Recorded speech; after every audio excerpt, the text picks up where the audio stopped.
Here comes the Countess. Now heaven walks on earth. But for thee, fellow, thy words are madness. 3 months this youth hath tended upon me. But more of that anon. Take him aside.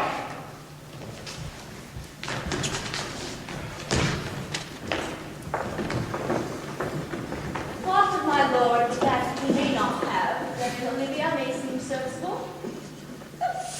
Cesario, you will not keep promise with me. Gracious Olivia. What do you say, Cesario? Good, my lord. My lord would speak, my duty hushes me. If it be aught to the old tune, my lord, then it is as fat and fulsome to my ear as coloring after musing. Still so cruel. Still so constant, lord. What perverseness! You uncivil lady, to whose ingrate and unauspicious altars my soul, the faithfulest offerings, hath breathed out that air devotion tender. What shall I do? Even what it please, my lord, that shall become. Why should I not? Had I the heart to do it, like the Egyptian thief at point of death, kill what I love? Savage jealousy that sometimes savors nobly. But hear me this. Since you to non-regardance cast my faith, and that I partly know the instrument that screws me from my true place in your favor, live you the marble-breasted tyrant still. But this your minion, whom I know you love, and whom, my madam, I swear I tender dearly, him I will tear out of that cruel eye where he sits crowned in his master's spite.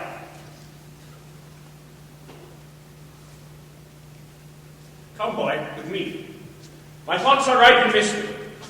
I'll sacrifice the lad that I love to spite a raven's heart within a dove. And I, most jocund at and willingly, to do you rest 1,000 deaths would die. Where goes Cesario? After him I love. More than I love these eyes, more than my life. More, by all wars, than e'er I shall of wife. I mean, detested? How am I beguiled? Who does beguile you? Who does you wrong? Hast thou forgot thyself? It's so long. Call forth thy holy father. Come away. Whither, my lord? Cesario? Husband! Stay! Husband. I husband. Can he that deny? The husband, sir. No, my lord, not I. Be not afraid. Hold thy fortunes up. See that thou knowest thou art, that thou art as brave as that thou fearest. Oh, welcome, father. Father, I charge thee by thy reverence here to unfold what thou dost know hath newly passed between this youth and me. A contract of eternal bond of love, confirmed by the mutual joinder of your hands, attested by the holy close of lips, strengthened by the interchangement of your rings, and all the ceremony of this compact, sealed in my function by my testimony, since when, my watch hath told me, toward my grave I travelled for 2 hours. Thou descendant, come.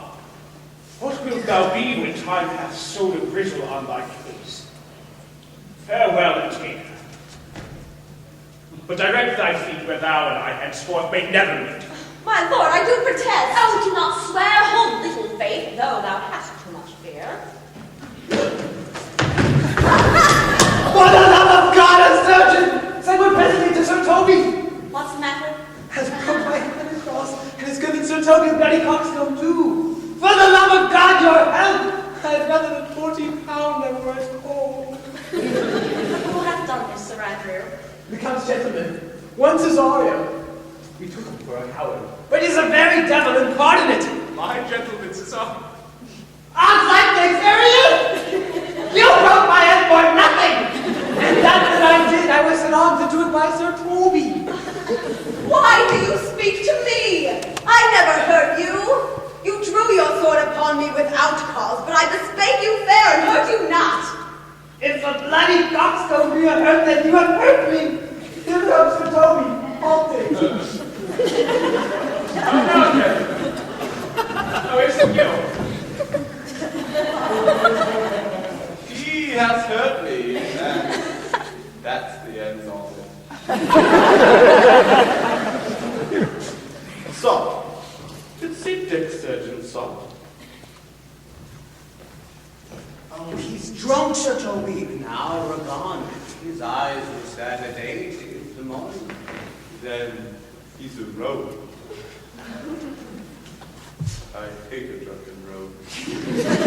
Away with them. Who has made this havoc with them? I'll help you, Sir Toby.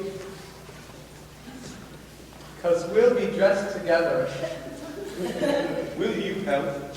Asshead, coxcomb, and the knave of Knave of golf.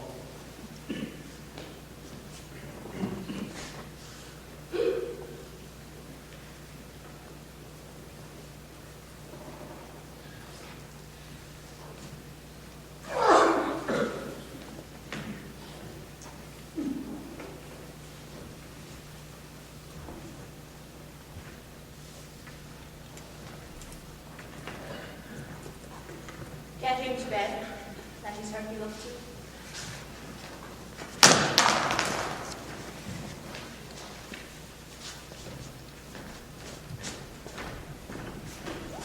I am sorry, madam, I have hurt your kinsman. But had it been the brother of my blood, I must have done no less with wit and safety.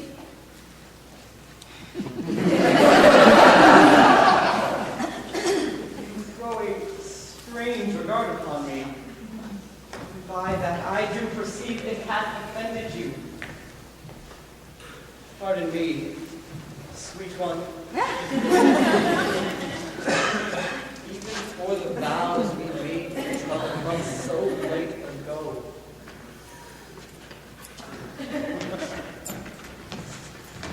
One face, one voice, one habit, two persons. Natural perspective, that is and is not. Antonio!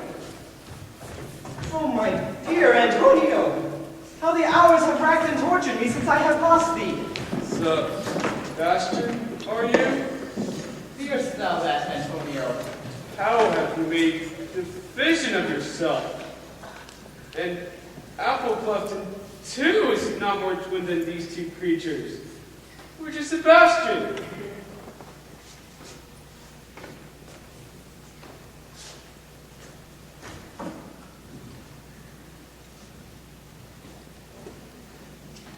That's wonderful!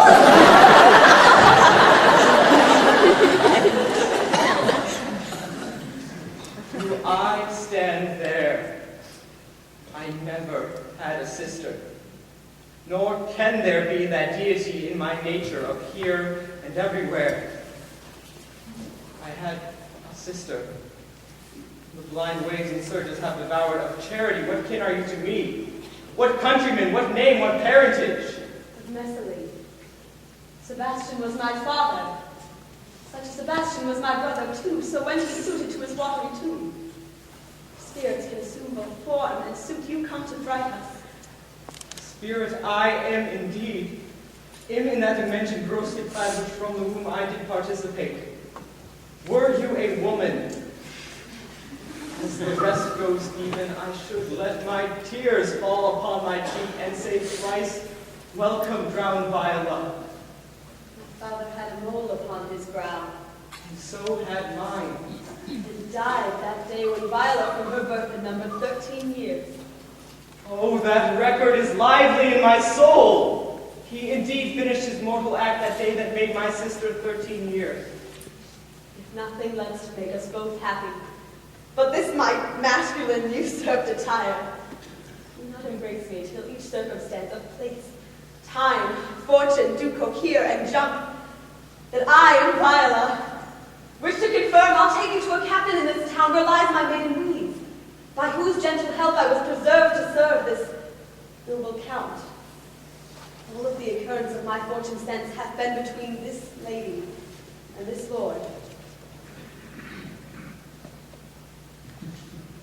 So comes it, lady.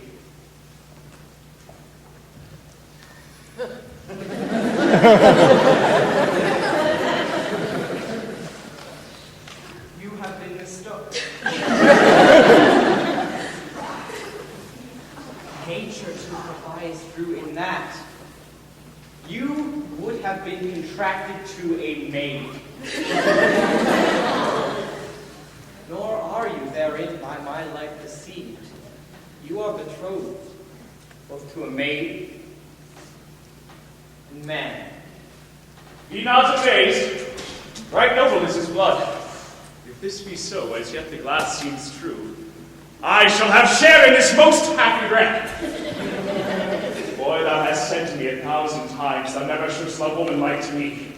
And all those sayings will I overswear. Give me thy hand, and let me see thee in thy woman's weeds. The captain that did bring me first on shore hath my maid's garments. He upon some action is now in durance at Malvolio's suit, a gentleman and follower of my lady's. Ye shall enlarge him, go fetch Malvolio hither. And yet, now I remember me, they say, poor gentleman, he is much distressed. How does this, Sir? Truly, madam, he holds Beelzebub at stage end, as well as any man in his case may do. Here, it's a letter to you. I would have given today morning, but as the epistles of madmen are no gospels, so it skills not much when they are delivered. Open to read it. Look then to be well edified when the fool is the madman. By the Lord, madam. How now? Art thou mad? No, madam, I but do read madness. And your ladyship will have it as it ought to be. You must allow vox. Prithee, read thy right wits. So I do, Madonna, but to read of his right wits is to read thus. Therefore, append my princess, and give ear.